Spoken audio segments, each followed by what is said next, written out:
الشيطان الرجيم.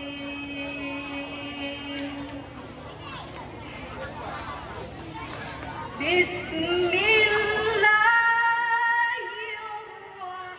الرحمن الرحيم.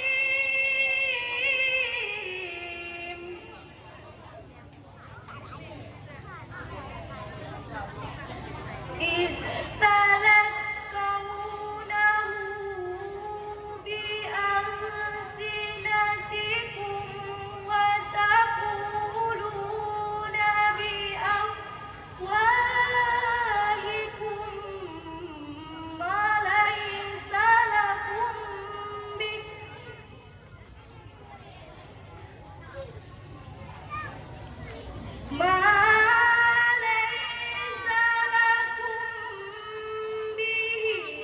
علم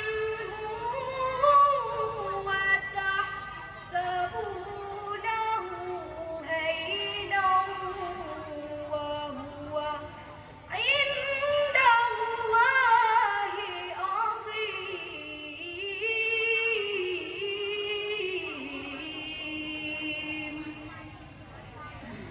صدق الله العظيم. Yang artinya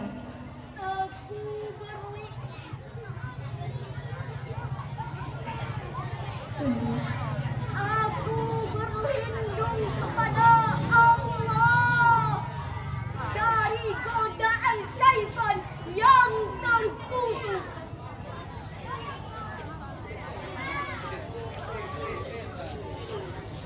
Dengan menyebut asma Allah yang Maha Pengasih lagi Maha Penyayang.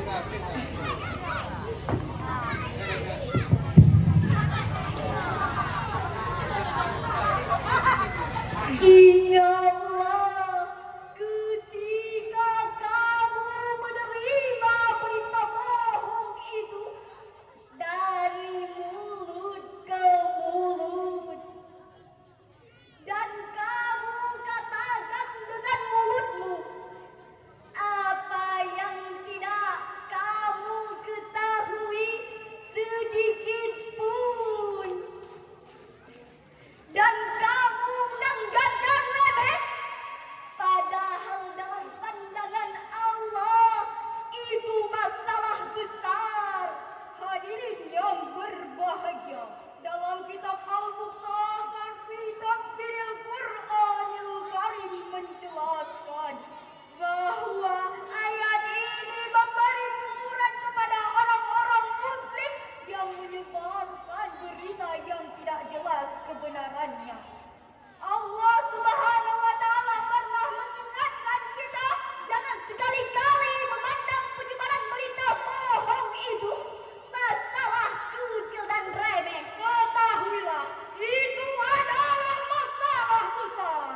Sebuah survei yang dilakukan oleh masyarakat Telematika Indonesia pada tanggal 17 Februari tahun 2022 melaporkan bahwa negara Indonesia saat ini sedang menghadapi masalah serius terkait dengan penyebaran berita palsu melalui media sosial, dan hampir 40% isi media sosial itu adalah berita palsu. Memang hadirin, dalam pasal 28 Undang-Undang Dasar 1945 disebutkan setiap orang berhak atas kebebasan berserikat, berkumpul, dan mengeluarkan pendapat. Tapi hak mengeluarkan pendapat ini bukanlah kebebasan mutlak, bukan bebas seperti kita teriak di tengah hutan, melainkan kebebasan itu yang dibatasi oleh kewajiban kita dalam menjaga kehormatan, keharmonisan, serta kesatuan bangsa dan negara. Hadirin, para produsen hoax itu amatlah keterlaluan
inilah realitas yang kita alami saat ini. Oleh karena itu, kita harus bertindak, kita harus bergerak, tidak boleh berpangku tangan. Kita harus bahu-membahu melawan hoax. Setuju hadirin?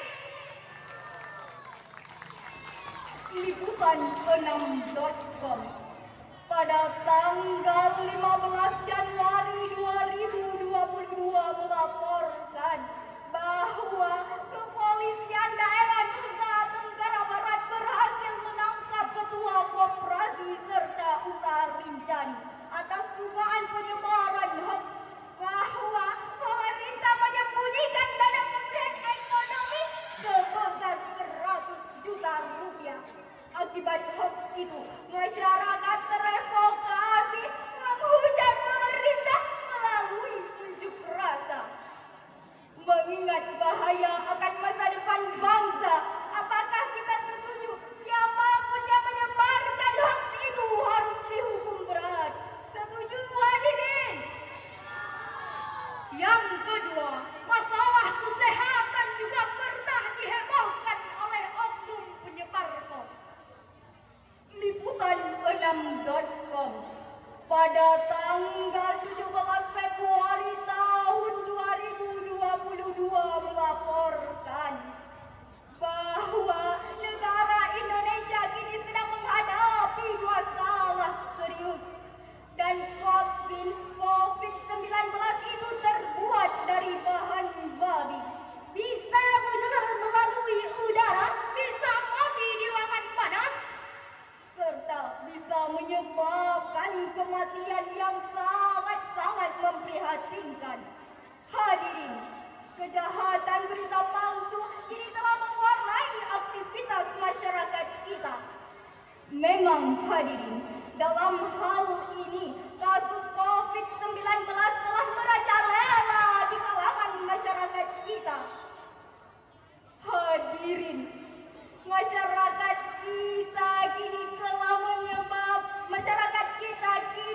telah menggunakan alat komunikasi dan bahkan orang-orang memprovokasi orang untuk melawan pemerintah yang telah memeras otak dan keringat.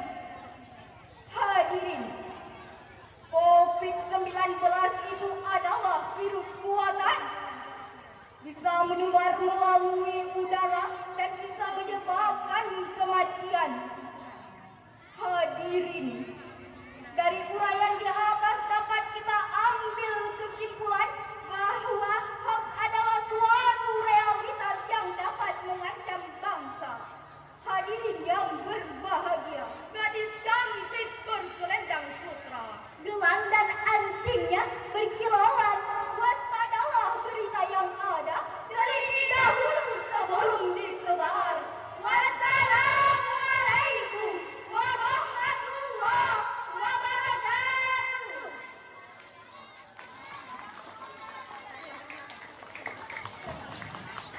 Yang baru saja tampil dengan nomor undian 013, utusan dari daerah